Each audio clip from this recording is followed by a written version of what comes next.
You know what, man? Best practice demands full disclosure.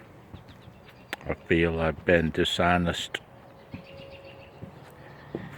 My SAD-40, my sucky antenna design 40 that I'm kind of trying to pass off as my deck wire. Alright, man. Part of it's not laying on the deck. Hard to say how far that is. Well, we can pace it out. Yeah, in the interest of best practice.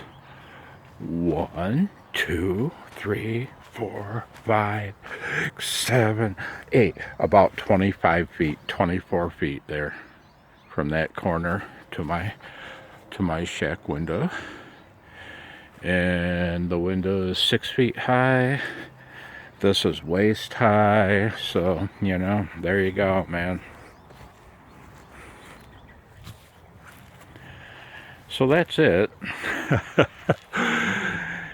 That's an overall view of the amazing sucky antenna design 40.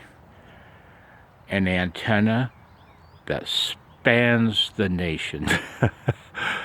I hope I can work another QSO. One more, man. 73.